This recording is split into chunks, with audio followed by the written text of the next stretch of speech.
பத்மநாபன் கையில் பாளையம் தோளுடை பத்மநாபன் கையில் ஆழி போல் நின்னி வலம்புரி போல் நின்றதிர்ந்து ஆழி போல் நின்னி வலம்புரி போல் நின்றதிர்ந்து தாழாதே சாரம் உதைத்த சரமழை போல் வாழ உலகினில் பெய்திடாய் வாழ உலகினில் பெய்திடாய் நாங்களும் மார்கழி நீராடி நாங்களும் மார்கழி நீராடி மகிழ்ந்தேலோர் எம்பாவாய். இந்த பாசுரத்துல ஆண்டாள் வந்து முதல்ல மழைக்குரிய தேவனை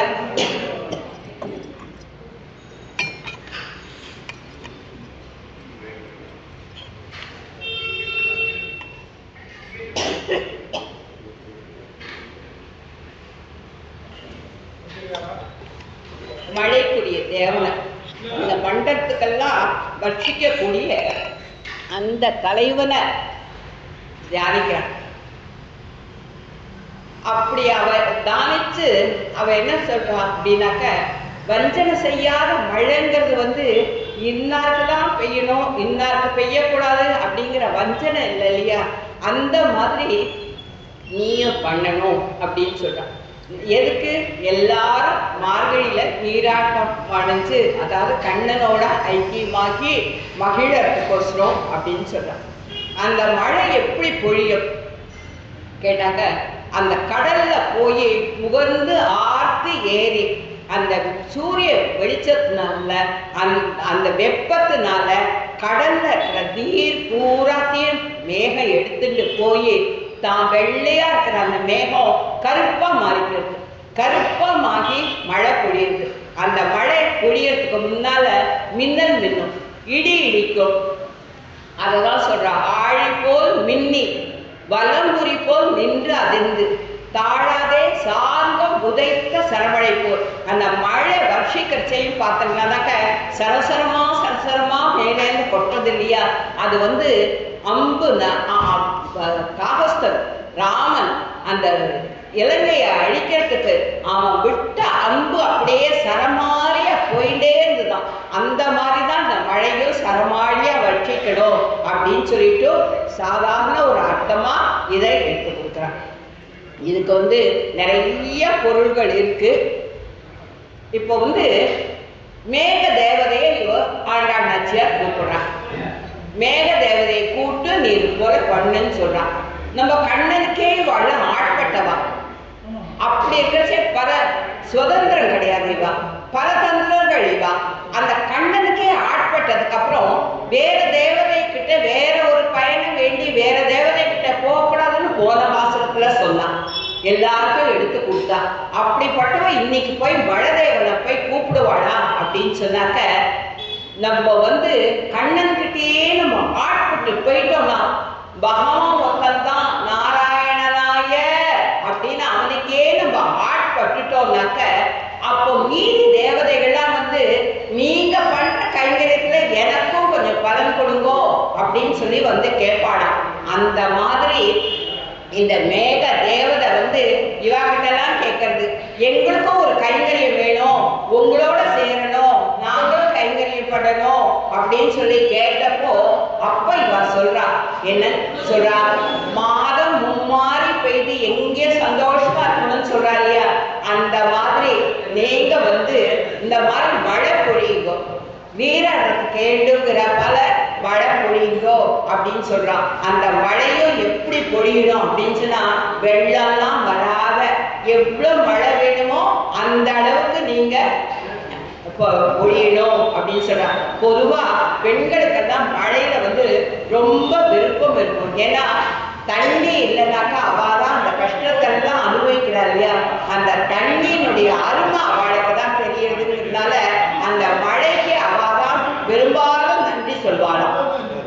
இந்த உபய விபூதி லீலா விபூதி உபயபூதி ரெண்டுத்துக்குமே அதிகாரம் வந்து நாராயணனுக்கு மட்டும்தான்.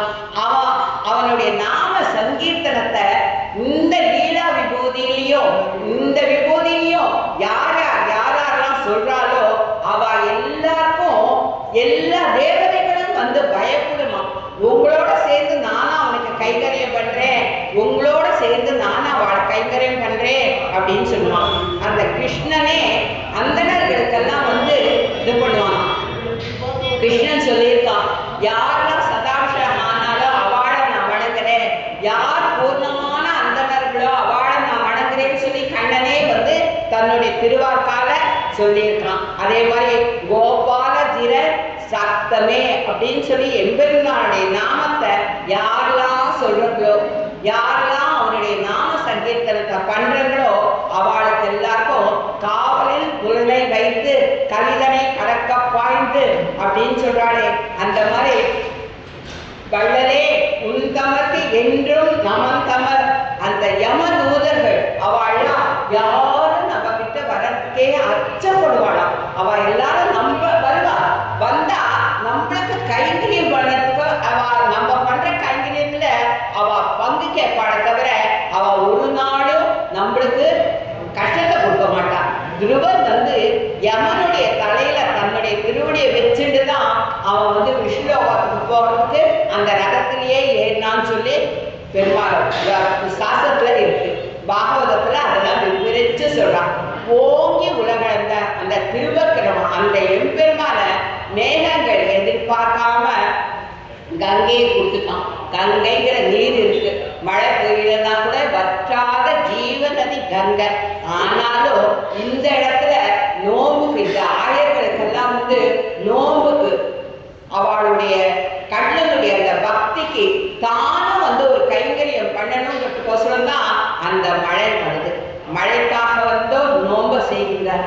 நான் ஒரு விரதம் இருக்கோம்னாக்க மாதம் மும்மாறி பெய்துன்னு போன வாசத்துல சொன்னா இல்லையா, அந்த மழை இருந்தாதான ஜீவர் பயிர்களோ தாவரங்களோ இல்ல விலங்குகளோ மனுஷர்களோ எல்லாருக்கும் முக்கியமானது அந்த ஜீவனுக்கு முக்கியமானது தண்ணீர் இல்லையா, அததான் இந்த இடத்துல சொல்றாங்க. அதனால நோம்புக்கு முன்னாடியே வந்து இந்த மாதிரி மழை பெஞ்சிருந்தாக்க நோம்பு முடிஞ்சுட்டு தான் அர்த்தமோ அப்படின்னு சொல்லி ஒரு கேள்வி கேட்கிறான். அப்படி இல்லை அப்படின்னு சொல்றதை எடுத்து சொல்றான். என்னன்னு கேட்டாக்க நோம்பு நடக்கச்சையுமே வந்து மழை பெஞ்சதுனாக்க அந்த தேவதைகள்லாம் வந்து இவாளுக்கு சப்போர்ட்டா இருக்கு. எல்லாரும் இவாளுடைய நோம்பு முடியறதுக்கு அத்தனை பேரும் சப்போர்ட் பண்றா அப்படிங்கிறத இந்த இடத்துல எடுத்து சொல்றான். அதே மாதிரி ஒருத்தர் வந்து ஆச்சாரியர்கிட்ட எல்லாம் கத்துட்டார். குருதட்சிணை கொடுக்கணும். குருதட்சிணை கொடுக்கறதுக்கு அவருக்கு ஒண்ணுமே தெரியல, எப்படி வழி அப்படின்னு சொல்லி கேட்கிறார். அப்போ வந்து அந்த முனிவர்கிட்ட அந்த சீடர் கேட்க செய்யும். அவர் வந்து என்ன சொல்றார், எப்படியாவது பணம் சம்பாதிச்சு கொடுக்கணுமேன்னு சொல்லிட்டு குபேரர்கிட்ட போய் நம்ம யாசிப்போம், யாசிச்சு கொண்டு வந்து அந்த முனிவர்கிட்ட கொடுத்துருவோம், நம்ம ஆச்சாரியர்கிட்ட கொடுத்துருவோம். அந்த குரு பக்தி சமர்ப்பிக்கணுங்கிற ஒரு ஆத்மார்த்தமான எண்ணம் அவர்கிட்ட இருக்கு. அதனால குரு பக்தி சமர்ப்பிக்கிறதுக்கு குபேரர்கிட்டயாவது போய் யாசகம் பண்ணுவோம் அப்படின்னு சொல்லிட்டு அவன் கிளம்பி போறான். போற பாதி வழியிலேயே குபேரன் வந்து, அப்பா இந்தாப்பா செல்வம், உன்னுடைய ஆச்சாரியன்கிட்ட நீ கொண்டு போய் சேர்த்துச்சிடும் அப்படின்னு சொல்லி சொல்லணும். அதாவது அந்த ஆத்மார்த்தமான பக்தி உங்களுக்கு ஒரு இதுதான் பண்ணணும்ன்ற ஒரு குறிக்கோள், நம்ம ஆச்சாரியனுக்கு நம்ம சமர்ப்பிக்கணும் அப்படிங்கிற உத்வேகம் அது அவர்கிட்ட இருந்தது. அதனால குபேரனே வந்து அடிப்பணிஞ்சு கொடுத்தான். அந்த மாதிரி நீங்க அவனுக்கு ஆட்படுங்கோ. அவன் கோர்வேல் நந்தகுமாரன் ஏறாந்த கண்ணி யசோதை இருந்தீங்க. அந்த கண்ணனை தவிர அவளுக்கு வேற சிந்தனை இல்லாத அவ 2 பேர் இருந்தாளியா, அந்த மாதிரி இருக்கிறதுக்கு நம்ம மனசையும் நம்ம பழக்கப்படுத்திக்கணும் அப்படின்னு சொல்றான். முந்தி வானம் மழை பொழியும் மூவா உருவில் மறையாளர் அப்படின்னு சொல்லி சொல்றான். அவர்கள்லாம் சொல்றான். மிருண்மனே குல பிரதேயக என்று ரகவம்ச ஸ்லோகங்கள் எல்லாம் இதில் எடுத்து காட்டுறான். அப்படிப்பட்ட அந்த மழை ஆழி மழை கண்ணா, அந்த சமுத்திரம் போல கம்பீரமா தோற்றாடிக்கிற அந்த பெரிய மேகங்கள். மேகத்துக்கு ஒரு அளவு உண்டா, ஒரு எல்லை உண்டா? இந்த இடத்துல தெரியல மேகம், இன்னொரு இடத்துல போனா தெரியாதா? வானத்துக்கு ஒரு எல்லையே கிடையாதுன்னு சொல்றா இல்லையா? அந்த மாதிரி அந்த இது பகவான் ஒவ்வொருத்தருக்கும் ஒவ்வொரு வேலையை பிரிச்சு கொடுக்குறான். பிரம்மாவுக்கு படைப்பு தொழிலை கொடுத்தான், சிவனுக்கு அழிக்கிற தொழிலை கொடுத்தான். அந்த மாதிரி ஒவ்வொருத்தருக்கும் ஒவ்வொரு தொழில் கொடுக்கறதையும் இந்த மேகங்களுக்கு வர்ண பகவானுக்கு அந்த பொழியிற அந்த தன்மையை அந்த சக்தியை கொடுக்குறான் பகவான். அந்த மாதிரி தனக்கு ஒப்பார் இல்லாத அவன் இன்னாளுக்கு இந்த வேலை. ஒரு எம்டி இருக்கார் கம்பெனியில, அவரே எல்லா வேலையும் பண்றது கிடையாது. இன்னன்னாக்கு இன்னென்ன வேலை, இன்னென்னாக்கு இன்னென்ன வேலைன்னு சொல்லி பிரிச்சு கொடுக்குறாரு இல்லையா? அந்த மாதிரிதான் பகவானும் இன்னென்னாக்கு இன்னென்ன வேலை அப்படின்னு சொல்லி பிரிச்சு கொடுக்குறான். ஆனா அவன் ஏகம், நாராயணனாய அவன் மட்டும் தனி அப்படிங்கிறத சொல்றான்.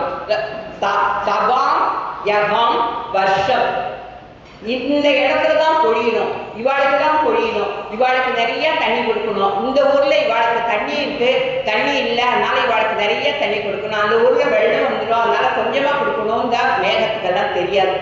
அந்த மாதிரிதான் பகவான். நம்ம மனசுல பக்தி நிறைய இருந்தா நம்மளுக்கு என்ன வேணுமோ அந்த அளவுக்கு நம்மளுக்கு நிறைய அள்ளி அள்ளி கொடுப்போம். நம்ம மனசுல அசுர குணம் இருந்ததுன்னா நம்மளை காய விட்டுடுவோம். அதை தான் இந்த இடத்துல எடுத்து காட்டுறான். கை கரவேல். ஏன் கை கரவேல் இந்த இடத்துல சொல்றான்? போனதுல என்ன சொன்னா? பரமன் அடி பாடி அப்படின்னா அவனுடைய திருவடியை தானே இது பண்ணணும். அப்படி இருக்க செய்யும்.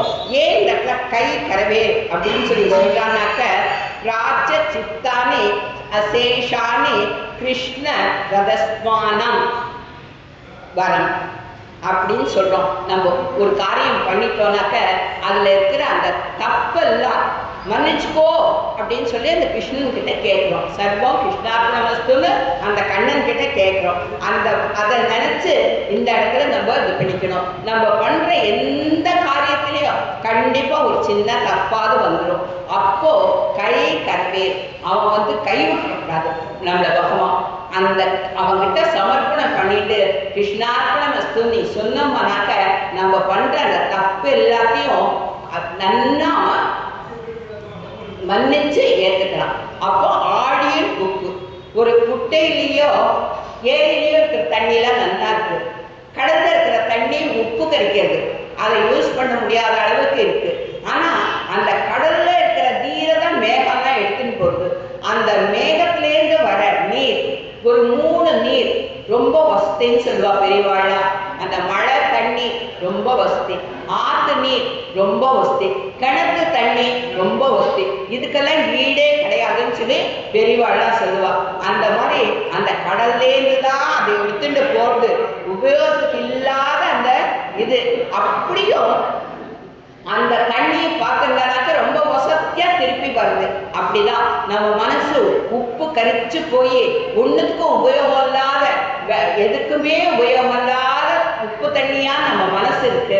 அந்த கண்ணனுடைய நாமம் அந்த முகந்த கொடு ஆர்த்தேரி அந்த மனசுக்குள்ள அந்த கண்ணனுடைய நாமம் போய் விழுந்து விழுந்து விழுந்து நம்ம மனசை நல்லா படுத்திட்டு மேகத்துல ஏத்தி எடுத்துட்டு போறாப்புல நம்ம மனசு வாக்கு மெய் எல்லாத்தையும் அந்த நாமங்கள் கலந்து கலந்து கலந்து எப்படி வசதியான மழை மேகமா பொழியதோ அந்த மாதிரி இந்த ஆத்மாவை வசதியான பரவத்துக்கு அது கூட்டு போயிடுறது.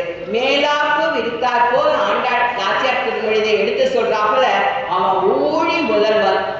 உலகத்தை படைக்கிறதுக்கு அந்த பழைய காலத்துல அத்தனையும் எடுத்து தன்னுடைய வைத்துக் கொள்ள காப்பாற்றுவான். திருப்பி அது எல்லாத்தையும் வெளியில உமிழ்ந்து அவாவாளுக்கு உண்டான அந்த கர்மத்தை கொடுக்குறான். நம்மள அசையாம நம்ம வயிற்றுக்குள்ள இருக்கிறதுனால நம்ம கர்மங்கள்லாம் முடிஞ்சு போயிடுறது கிடையாது. நம்மளுடைய கர்மம் பூராத்தையும் அப்படியே வச்சிருந்து நம்ம நல்லது பண்ணாலும் நம்ம கெடுதல் பண்ணாலும் பகவத்கீதையில கண்ணன் சொல்றான், இந்த ஜென்மத்தை நீ நல்லது பண்ண பண்ண அடுத்த ஜென்மத்துல உனக்கு வசதியான பிறவி கொடுத்து அதுல என்ன அடையணுங்கிற ஞானத்தை கொடுத்து நான் உன்னை அடைய வச்சுக்கிறேன், என்கிட்ட அடைய வச்சுக்கிறேன்னு சொல்லி கண்ணன் பகவத்கீதை சொல்றான். அந்த மாதிரி அவ்வளோ வசதியான அவன் கை கரவே அவன் நம்மளை மன்னிச்சு ஏற்றுப்பான். அதே மாதிரி கண்ணன் தேவகி வயத்துல இருந்தான். கண்ணன் கருப்பு, அதனால தேவகி வயத்துல இருக்கிற செய்யும் அவ்வளோ ஒரே கருப்பா இருந்தாளாம். ரொம்ப கருத்து போயிட்டாளாம் தேவகி. அவன் வயத்துல வசிப்பது காரணமா அவளுக்கே ஷியாமா, கண்ணனுக்கு விட்ட ஷியாமா ஷியாமளன் இல்லை, தேவகிக்கே ஷியாமா அப்படின்னு சொல்லி இது பண்ணானா. அவன் சிரசுல மயில் தோகைய சூட்டின்னு இருந்தானா. அந்த மயில் தோகை வெளுப்பா அழகா பிரகாசமா ஒளிஞ்சுதான். அந்த ஒளிவுனால மயூர பிஞ்ச அப்படிங்கிறார் வேதாந்த தேசிகர். அந்த கருப்புல அந்த மயில் தோகை ஒளி விடுறது அவ்வளோ வசதியா இருக்கு. தேவகியினுடைய உடம்பு கருப்புல ஒரு ஜோதி என்னவோ தாங்கிட்டு இருக்காளே, பெருமாளையே தாங்கிட்டு இருக்காளே, அவளே ஜொலிக்கிறா அப்படிங்கிறத இந்த இடத்துல பெரியவாளை எடுத்து காட்டா. கார்மேக வண்ணன் அவன், கார்மேக வண்ணன் திருமேனி, அவனுக்கு கார்மேக திருமேனி. நான் திருப்பி உங்களுக்கு அதான் சொல்றேன், அவன் கார்மேக வண்ணன் ரொம்ப கருப்பா தான் இருப்பான். உங்களுடைய பக்திங்கிற ஞான விளக்க நீங்க ஏற்றிட்டாக்க ஜொலிப்பான். திருமேனி கண்டேன், பொன்மேனி கண்டேன், அவன் ஜொலிப்பான். அப்படியே அவன் நன்னா உங்களுக்கு தெரியும் அப்படின்னு சொன்னான். ஆக கொங்கையின் ஐயனென்ற அஞ்சன் மேகத்தை தழுவும் அவை என்ன போக கண்டு புலம்பும் அப்புனையான் போகத்துக்கு ஒரு முடிவும் உண்டாங்களோ அப்படின்னு சொல்லி ஆழ்வார் சூர்பனக படலத்துல ராமாயணத்துல எடுத்து காட்டுறார். அந்த மாதிரி அந்த ராமனுக்கு ஈடு யாராவது உண்டா அப்படின்னு சொல்லி கேட்கிறார்.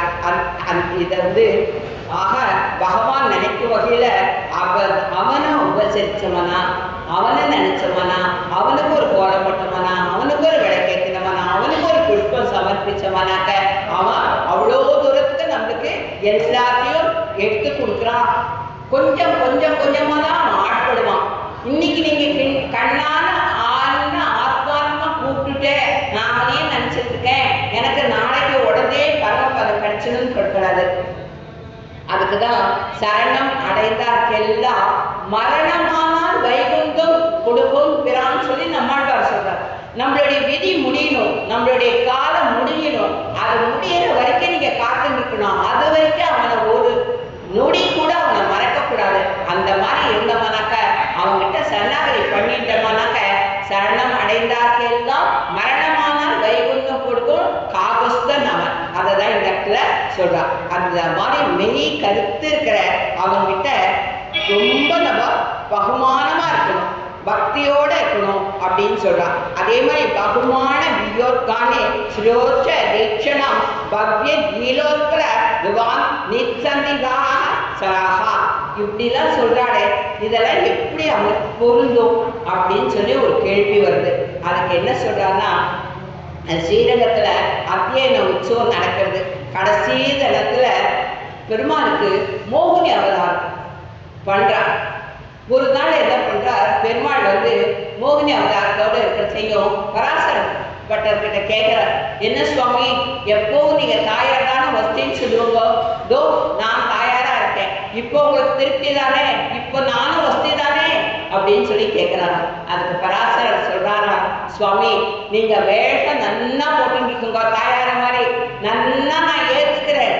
ஒன்னே ஒண்ணு, என் தாயாருக்கு இருக்கிற அந்த கருணையான கண்ணு உங்களுக்கு இல்லை.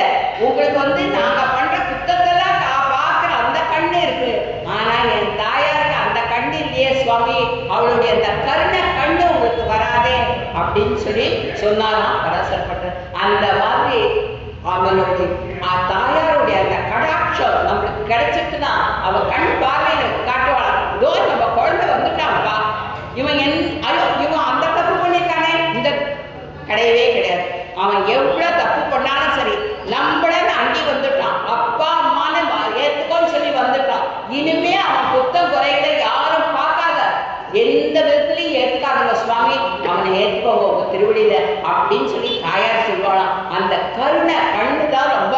வசத்தின்னு சொல்றான். பாழை தோளுடை பெருமானுக்கு அந்த பாழை தோள், அந்த தோள்கள் அவ்வளோ கம்பீரமா இருக்கும். ஒவ்வொரு தோளும் ஒரு மலையளவு இருக்கும் அப்படின்னு சொல்றான். அந்த பாழை தோளிட அதுல ஆஞ்சநேயர் பண்ண அந்த ஒரு பிரதி உபகாரத்துக்கு போய் சித்தா பிராட்டியை பார்த்து இலங்கையில என்னென்ன எப்படி எப்படி சித்தா பிராட்டியை பார்த்துட்டு மட்டும் ஆஞ்சநேயர் வரல.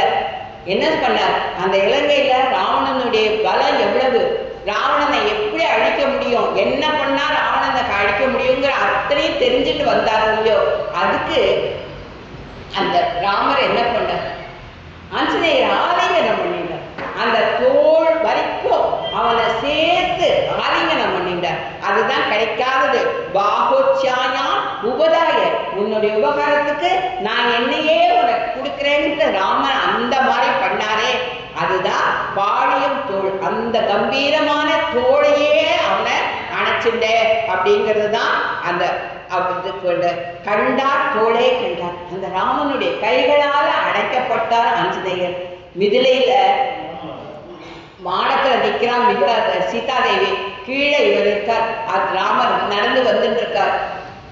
அவ்வளோ எல்லாரும் ராமரை பார்த்து ஆசைப்படுறார். அப்போ சீதாதேவி தோளே கண்டார் தோளே கண்டார், தாளே கண்டார் தாளே கண்டார்னு அத்தனை பேரும் ஆசைப்படுற செய்யும் சீதாதேவி. ஐயோ நம்ம அப்பா இது போல சிவதனுச அடைக்கவாளுக்கு மட்டும்தான் நம்மளுக்குன்னு சொன்னாலே, இப்பேற்பட்ட புருஷாலாம் நம்மளுக்கு கிடைக்க மாட்டாளான்னு ஏங்கினாளாம். அந்த ஏக்கத்துக்கே ராமன் வில்ல வளைச்சு அவளை கல்யாணம் பண்ணிட்டான் அப்படின்னு சொல்றான். பத்மநாபன் பாழியம் தோளுடைய பத்மநாபன். பத்மநாபன் திருவகேந்திரபுரத்து பெருமாள் பேர் பத்மநாபன். அந்த திருவனந்தபுரத்து பாசனம் பாட செய்யும் அவ சொல்லுவா, ஆழ்வார் சொல்லுவார், கேசவா அப்படின்னு கூப்பிட்டுங்கிறானாக்க உங்க எல்லாவரையும் தீர்ந்து போயிடும்னு சொல்லுவான். ஆண்டாள் நாச்சியார் நாச்சியார் பெண்கள் சொல்றா, கேசவா கேசவனை கால் பிடிப்பாள் என்னும். அந்த கேசவன் அவன், அந்த பத்மநாபங்கிறவன் கேசவன். பத்மேதிவேகே அப்படிங்கிற ஸ்லோகத்தை நம்ம நினைச்சு பார்க்கணும். அதுக்கப்புறம் பேசுமின் கூசமின்றி, கூச்சமே வரக்கூடாது. 10 பேர் கடை சபையில அப்படின்னு பாடக்கூடாது, இது பண்ணக்கூடாது.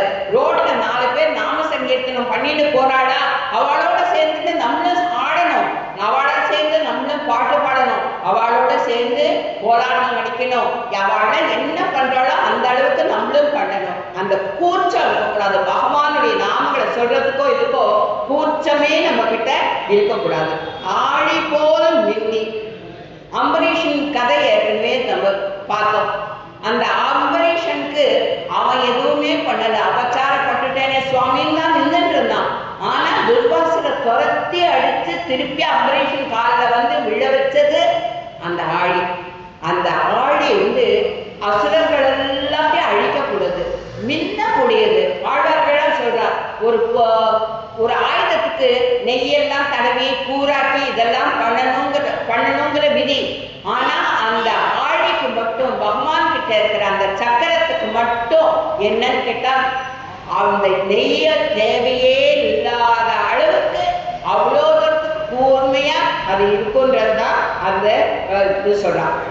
திசோனப சுதர்சனம் துஷ்பிரகாசம் தசச, அதனுடைய ஒளி எங்க பாரு இருக்கும். இதுல இன்னொரு சின்ன உதாரணம் மகாபாரதத்துல கொடுக்குறான். சுதர்சன ஆழ்வார் எப்பவுமே ஒளிவிடக்கூடியவர்.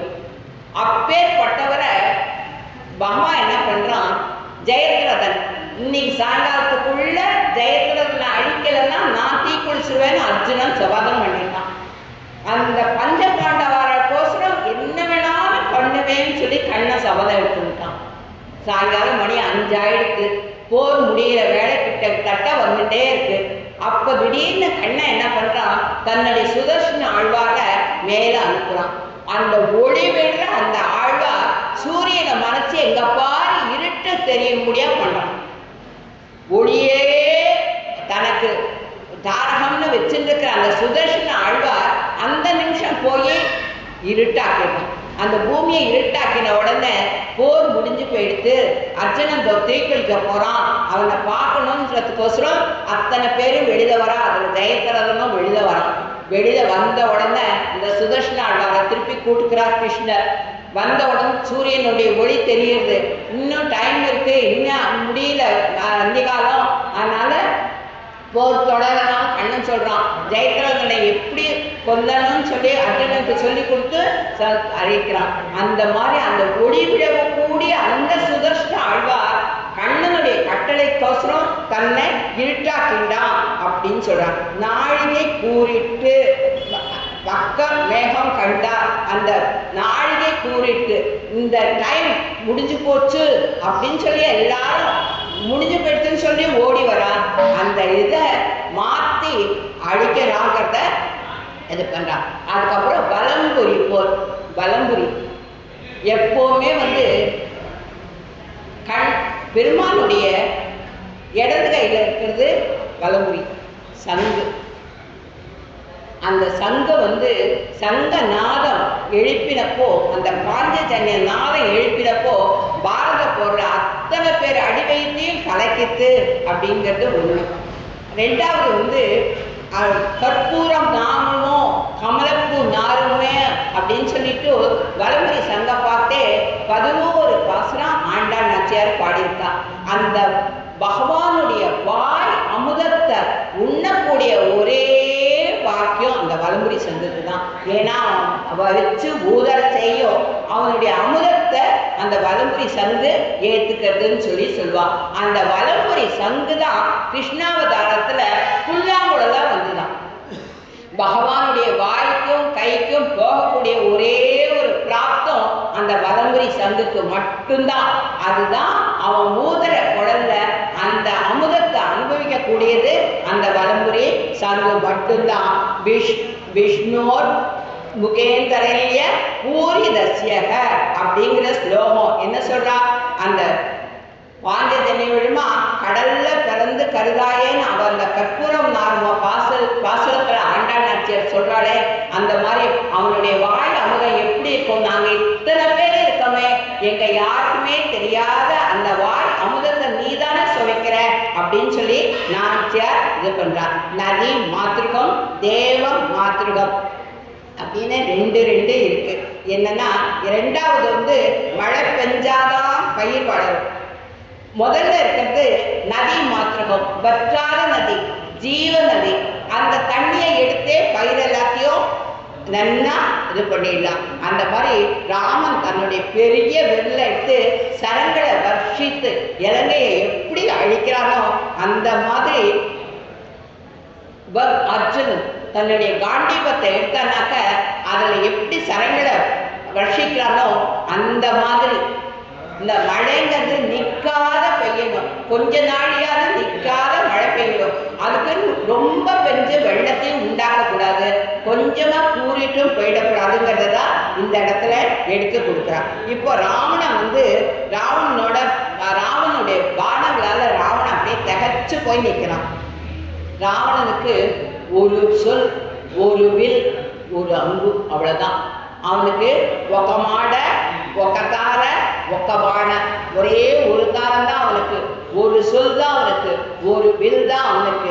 அவன் அந்த வில்ல வச்சுட்டே ராமன் எவ்வளோ பேரை எப்படி எப்படிலாம் காப்பாற்ற முடிஞ்சமோ அப்படியெல்லாம் காப்பாற்றினான் சொல்றோம் இல்லையா? அந்த மாதிரி அவனுடைய கோதண்டத்துல ஒரு மணி கட்டியிருக்குமா. அந்த மணி 1000 யானை, 10,000 பேர், 1 கோடி குதிரை, 1000 காவலர், இது அத்தனை ஒரு தரம் மணி அடிச்சா இத்தனை பேரை ராமனால அழிக்க முடியும் அப்படின்னு சொல்லி சொல்றான். அந்த தலையாட்டி அந்த மணி சப்தம் அடிச்சுட்டுனாக்க இத்தனை பேர் அழிஞ்சு போவா அப்படின்னு சொல்லி அதை சொல்லிடுமா. அதே மாதிரி ஆனை 1000 அப்படிங்கிற பாட்டால அதை உங்களுக்கு எடுத்து காட்டுறான். தஸ்மின் ராம சரே விருத்தேங்கிற ரகுவம்ச ஸ்லோகமும் இந்த இடத்துல எடுத்து காட்டக்கூடியது. அந்த ரகுவம்ச ஸ்லோகத்துல இத்தனையும் என் நம்பிக்கை எடுத்து காட்டுறான். தேவதாதங்கள்லாம் தன்னை துதித்தவர்களுக்கு தாழாதே விளம்பம் இல்லாமல் பலனை கொடுப்பார்கள். நீங்க எந்த தெய்வதைகிட்ட போய் கேட்டீங்களானாக்கும் அதுக்குன்னு விரதம் இருந்தாங்களானாக்கா அவ இல்லைன்னு சொல்ல மாட்டான். கண்டிப்பா விரதத்துக்கு பலனை கொடுத்துருவா.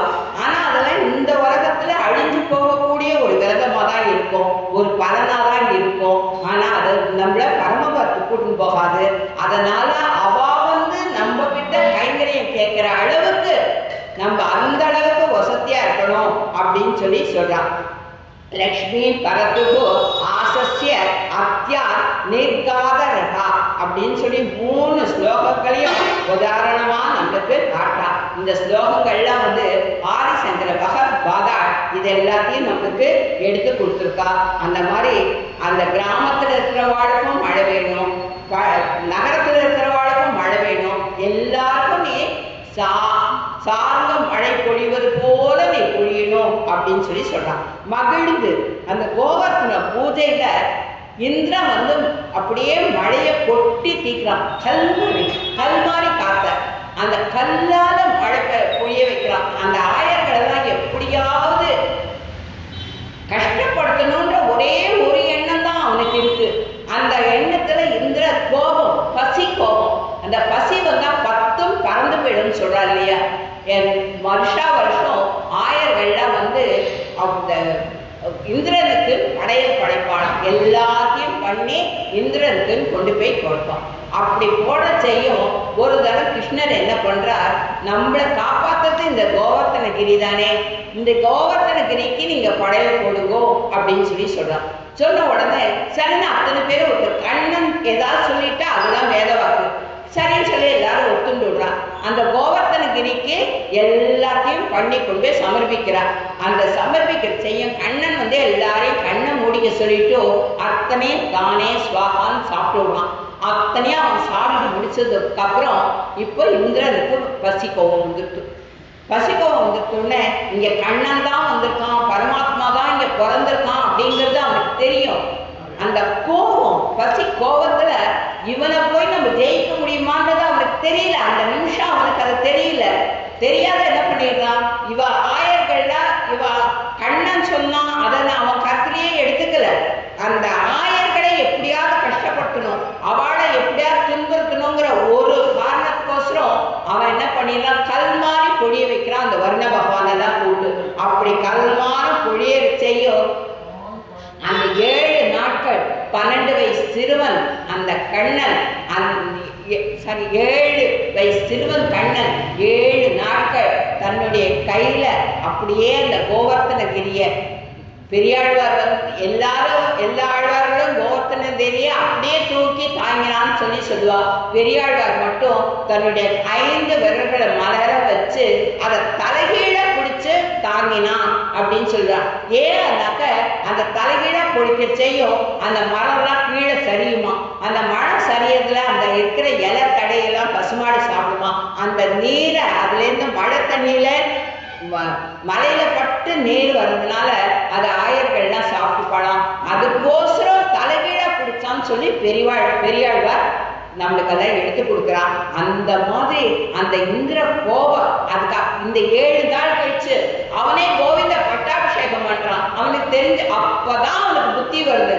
அந்த கோபத்துல நம்ம அதுக்கோசரம் தான் சொல்ற, கோபம்னு வந்துட்டுன்னா தனியா நம்மளை தனிமைப்படுத்திடணும்.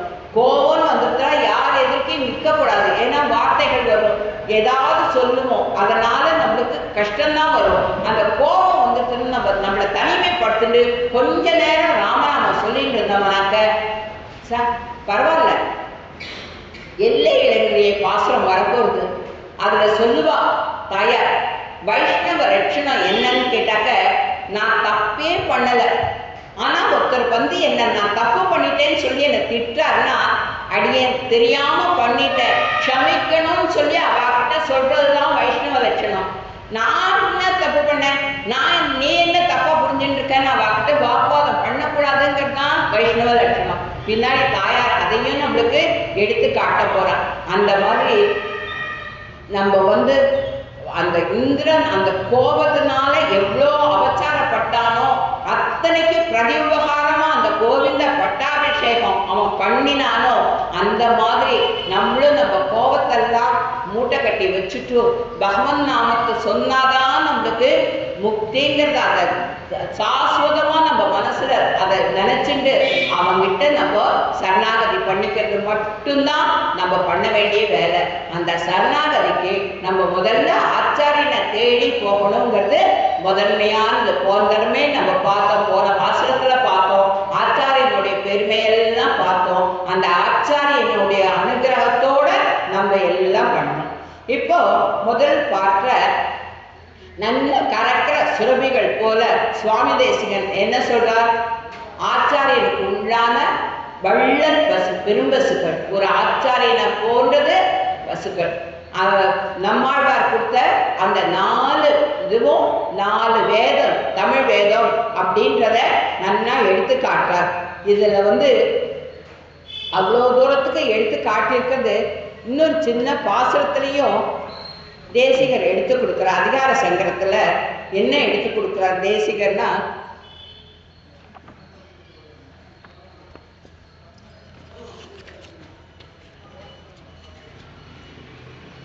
விண்ணவர் வேண்டி விலக்கு இன்றி அடிமையெல்லாம் மண் உலகத்தில் மகிழ்ந்து அடைகின்றனர். வன் துவரை கண்ணன் அடைக்கலம் கொள்ள கடன்கள் கலக்கிய நம் பண் அமரும் தமிழ் வேதம் அறிபவர்கள். அந்த கண்ணனுடைய கடல்களை நம்ம பற்றணும் அப்படின்னா பண் அமரும் தமிழ் வேதம் அறிந்த பகவர்கள். பகவர்கள்ங்கிறது இந்த இடத்துல பக்தி கொண்டாடுற வாழ்க்கை தான் பகவர்கள்னு பேரு. அந்த பகவர்கள் யாருன்னா அந்த 4 வேதத்தை தமிழ் படுத்தி கொடுத்தாரே நம்மாழ்வார். அவருடைய அந்த திருப்பாதங்களை படிஞ்சு ஆச்சாரியன் அந்த 4 காம்போ 4 வேதம் அப்படின்னு சொல்றது இல்லையா? அதை தான் தேசிகர் எடுத்து காட்டாரே, அதை நம்ம எடுத்துக்கணும். 2வது, மேகங்கள் கடலுக்குள்ள புகுந்து உப்பு நீரை எடுத்து மதுரமாக்கி நம்மளுக்கு மழையா கொடுக்குறது. ஆச்சாரியர்களும் உபனிஷத், ஸ்மிருதி, புராணம் எல்லாமே அந்த அப்படி அந்த பார்க்கடல் அந்த வசதியான விஷயங்களை அவ நன்னா இது பண்ணிட்டு நம்மளுக்கு புரிகிற அளவுல. அதுதான் ஆச்சாரியர்களுடைய ஏற்றம் என்னன்னு கேட்டாக்க நம்மளுடைய கெப்பாசிட்டியை பார்த்துப்பார். இவனுக்கு இவ்வளோ சொல்லி கொடுத்தா நன்னா புரியும், இவனுக்கு இந்த மாதிரி சொல்லி கொடுத்தா நன்னா புரியுங்கிறது ஆச்சாரியனுடைய கெப்பாசிட்டி. அந்த ஆச்சாரியன் அந்த மாதிரி எல்லாத்தையும் எடுத்து ஆழியுள் புக்கு நம்ம மனசுல நல்லா ஆழமா புகுந்து நம்ம புரிஞ்சுக்கிற அளவுக்கு அந்த மாதிரி அந்த வேதங்களையும் புராணங்களையும் உபநிஷத்துகளையும் நிறைய விஷயங்கள் இருக்கு. நம்மளுக்கு தேவையானதை என்னென்ன நம்மளுக்கு தேவையோ நம்மளுடைய லைஃப் இது பண்றதுக்கு நம்ம பரமன் கிட்ட போறதுக்கு நம்மளுக்கு எதெல்லாம் முக்கியமோ அது எல்லாத்தையும் அவ எடுத்து கொடுப்பா. அதுல வேதத்துல நிறைய வேண்டாத பாகங்கள்லாம் இருக்கு. அதை பத்திலாம் நமக்கு பிரஸ்தாபிக்கவே மாட்டான். அந்த மாதிரி ஞானத்தை புகட்டக்கூடியவர் ஆச்சாரியர்கள். பராங்குச பரகாலாதி ரூபத்தால ஒரு தசாவதாரம் பண்ணி மேகங்கள்ல சமுத்திர ஜலத்தை வாங்கி சர்வோ ஜீவமான தண்ணீராக அந்த உப்பு தண்ணீர் எடுத்துட்டு போய் ஒஸ்தியான அமிர்தம் மாதிரி அந்த தண்ணியை கொடுக்கறதே. இங்க ஆண்டாள் கூறியது போல பெரியாழ்வாரும் கடல்வாய் சென்று மேகம் கவிழ்ந்து இறங்கி கருவாய் படர்ந்து மழை பொழியும் கோவர்த்தனம் என்னும் கொற்றக்குடையே அப்படின்னு பெரியாழ்வாரும் பாடுறாப்புல அந்த கடுவாய் அந்த உப்பு தண்ணீரை எடுத்துன்னு போயிட்டு வசதியான 3 தண்ணி, அந்த 3 தண்ணியில முதன்மையானது மழை தண்ணி அப்படிங்கிறத கொடுக்குறான். கைமாறு வேண்டா கடப்பாறு மாறி மாட்டு எண்ணாற்றும் கொலோ உலகு. தாயை பழிச்சாலும் மழையை பழிக்காதுன்னு சொல்லுவா பெரியவாழ. கொட்டி தீர்க்கிறதேன்னு நினைச்சுக்க கூடாது. அது கொட்டி தீர்த்து இந்த பூமியில உள்ள போய் இருந்தாதான் கிணத்துல இருந்து தண்ணி வரும். அது கொட்டி தீர்த்தாதான் ஆத்துல தண்ணி வரும். இந்த ஆத்து தண்ணி கடல்ல போய் சேர்ந்ததுனால அந்த நல்ல தண்ணி அதுல போய் சேர்ந்ததுனால கடல் நீர் மாறதில்லை. அதே உப்பாதான் இருக்கு. அந்த கடல் நீர் அந்த ஆத்துக்கு வந்துருக்குனாக்கா அது உப்பு கரிச்சு போயிடும். இதை நம்ம நல்லா அந்த வித்தியாசத்தை புரிஞ்சுக்கணும். நம்ம சேர்க்க யாரோட சேர்றோமோ அதுக்கு தகுந்துதான் வரும். சத் வருஷாளோட நல்ல விஷயங்களை பேசுறவாளோட அவளோட சேர்ந்தவனாக்க நம்மளுக்கு எப்பவுமே நல்ல விஷயங்கள்லாம் மனசுல இருக்கும். அந்த கடல் நீர் உப்பு அந்த மாதிரி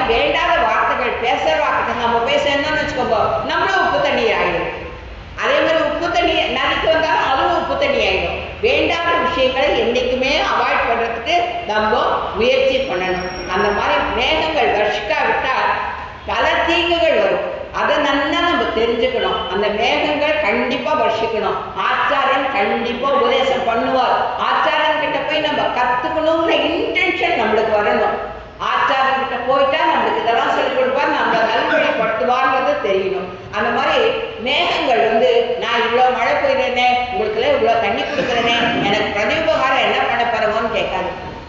ஆச்சாரியனும் அப்படிதான். அவர் தனக்கு இது கொடு அதை கொடுன்னு யாரும் எந்த ஆச்சாரியனும் கேட்க மாட்டார். ஆனால் குரு தட்சிணை கொடுக்க வேண்டியது நம்மளுடைய கடமை.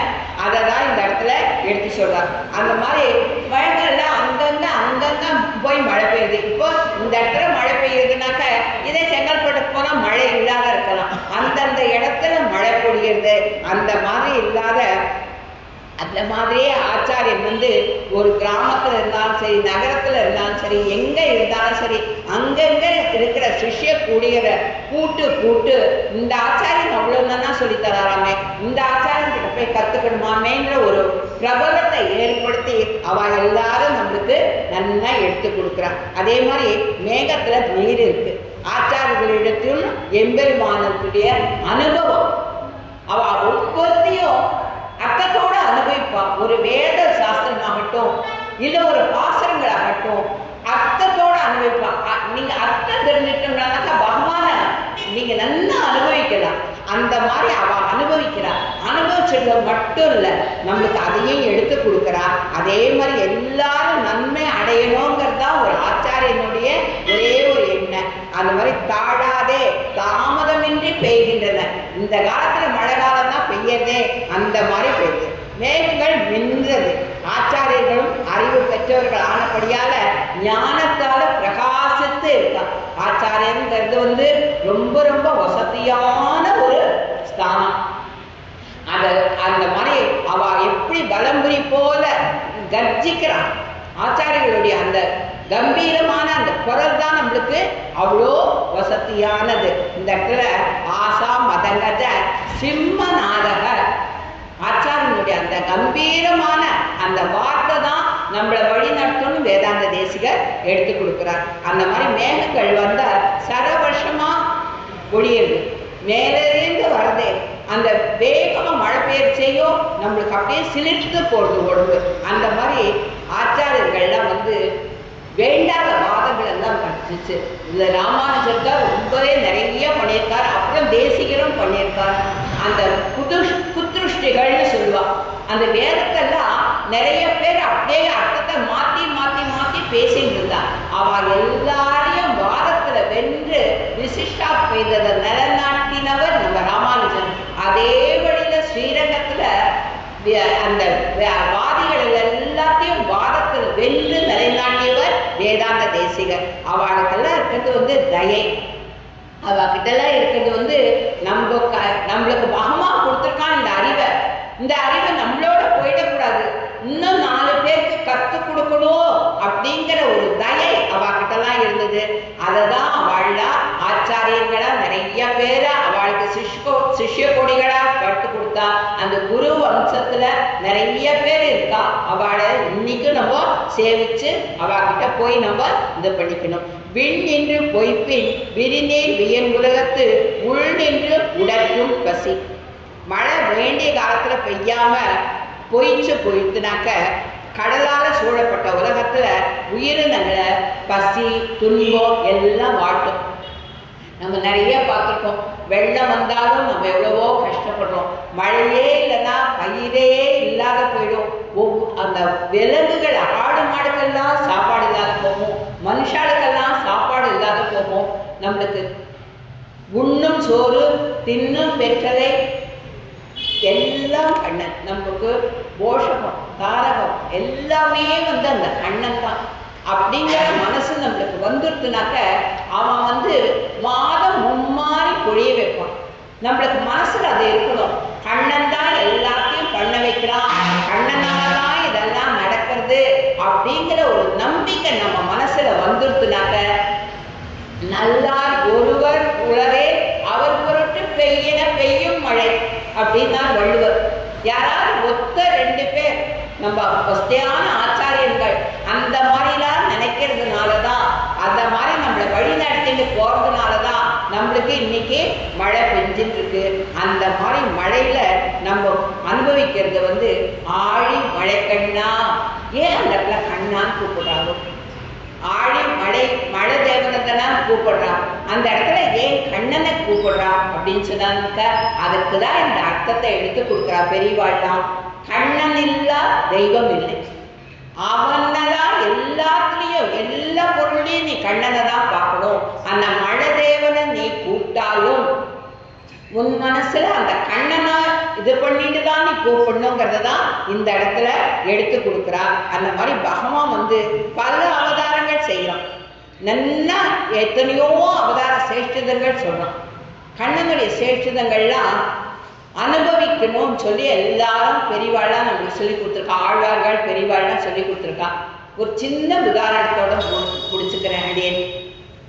இப்போ வந்து கண்ணனுடைய சேஷிதர்கள்னு எடுத்துக்கணும். சும்மா அவன் பேய் முலை உண்டான், மருதம் சாய்த்தான், சகடு உதைத்தான், இந்த மாதிரிலாம் சொன்னா மட்டும் போறாது. அனுபவிக்கணும். எப்படி அனுபவிக்கணும்? அந்த பேய் முலை உண்டான உடனே நம்ம மனசுல ஒரு காட்சி வரணும். யசோதா தாயார மாதிரியே அழகா அலங்கரிச்சுன்னு அந்த பூதனை வரா. வந்து அந்த கண்ணன்கிட்ட வந்து வாடா கண்ணா உனக்கு பால் தரேன் அப்படின்னு சொல்றான். அப்போ அந்த கண்ணன் வந்து சிரிச்சுட்டே அவகிட்ட தாவறான். தாவின உடனே பூதனை எடுத்து தன்னை மடியில வச்சுக்கிறான். கொடுமையான விஷமா பூதனை முலையில தடவிட்டு இருக்கிறது. அந்த காத்துல அந்த விஷம் போட்டாலே செத்து போயிடுவாளாம். அப்பேற்பட்ட விஷத்தை தடவிட்டு அவ வரா. பூதனை எடுத்து அந்த கண்ணனை பால் கொடுக்குறான். பால் கொடுத்த உடனே அவள் முலை உண்டான், உயிரையும் உற்ற வாங்கி உண்டான்கிறார் ஆழ்வார். அவன் முலையை மட்டும் சாப்பிடல, சிரிச்சுட்டே அவன் மூஞ்சியை பார்த்துட்டே உயிரையும் உற்ற வாங்கி உண்டான். அவளை உயிரோட உயிரையும் சேர்த்து அழிச்சிடும். அப்படி உயிரோட அங்கேயும் சேர்த்து அழிக்கிறான். பெரிய 27 அடி நீளத்துக்கு அவ ராட்சசியே கிடக்கிறானா. ஆனா அதுள்ள குட்டியா கிருஷ்ணன் அவன் முளைக்கிட்டே இருக்கான். இது எல்லாத்தையும் நம்ம அனுபவிக்கணும். அந்த பூதனைக்கு அவன் மோட்சம் கொடுப்பான். ஏன் கொடுப்பான்? கண்ணா வா உனக்கு பால் அமுது பண்றேன்னு சொல்லி அவ கூட்டாளே. அவ வந்து ஆத்மார்த்தமா கூப்பிடல, அவனை அழிக்கணும் தான் கூப்பிடுறா. அப்படி ஒரு நிலையிலையும் கண்ணா வா அப்படின்னு கூப்பிட செய்யும். அவளுக்கு வந்து அவனை அழிக்க போறோங்கிற எண்ணம் இல்லையா. அவ அந்த கண்ணன் மூஞ்சியை பார்த்தோன்னா அவளுக்கு மறந்து போயிடுதான். அவனை கொல்லணுங்கிறத மறந்து போயிடுதான். அந்த முகத்துல இருக்கிற காந்தியை பார்த்துட்டு கண்ணா வா பாலமுத பண்றேன்னு கூட்டாளே, அந்த ஒரு வார்த்தைக்கோசரம் அவளுக்கு மோட்சம் கொடுத்தானா கண்ணன். அந்த நம்மளுக்கு அந்த காட்சியெல்லாம் விரியணும் நம்ம மனசுல. பூதனை அப்படி இருக்கா. அதுல ஒரு சின்ன குழந்தையா கண்ணன் படுத்துட்டு இருக்கான். ஆட்சியெல்லாம் பார்க்குறா. ஐயோ கண்ணன் ஏதோ ஒரு இது மேல பேய் மேல படுத்துட்டு இருக்கான்னு சொல்லி தூக்குறா. தூக்கி கொண்டு போய் யசோதை கிட்ட கொடுக்குறா. அவ உடனே கண்ணனை தூக்கி மடியில வச்சுட்டு ஆசுவாசப்படுத்தி அப்ப சொல்றா, ஆட்சியில் எல்லோரும் கூடி அழைக்கவும் நான் முளை தந்தேங்கிறான். இதுல பெரியவா ஒரு அர்த்தம் சொல்றா. ஆட்சியில் எல்லோரும் கூட அழைக்கவும் நான் முளை தந்தேன்னு ஏன் யசோதா சொல்லணும் அப்படின்னா, அவளுடைய முளைய சாப்பிட்டவன் அந்த விஷத்தினால அவ செத்து போயிட்டா. அந்த விஷம் இவ வாயில இருக்குமே, கண்ண வாயில இருக்குமே. அவனுக்கு நம்மளுடைய முளைய கொடுத்தோம்னா அந்த விஷத்தினால தனக்கு ஏதாவது ஆயிடுமோன்னு யசோதை நினைக்கவே இல்லை. தன்னுடைய குழந்தை பயந்துட்டு இருக்கான். தன்னுடைய குழந்தைக்கு நம்ம பால் அமுது பண்ணணும். பால் ஏதோ பசியில போய் அவகிட்ட சாப்பிட்டுக்கான் போல இருக்கு. நம்ம பால் அமுது பண்ணணும்னு யசோதை நினைக்கிறாளே. அந்த ஒரு வசதியான விஷயம்தான் இந்த இடத்துல பெரியவாளா எடுத்து காட்டுறா. ஒவ்வொரு பாசுரத்துக்கும் ஒரு உள்ளர்த்தம்னு பெரியவாள்லாம் கொடுத்துருக்கிற அர்த்தங்கள் இருக்கு பாருங்க.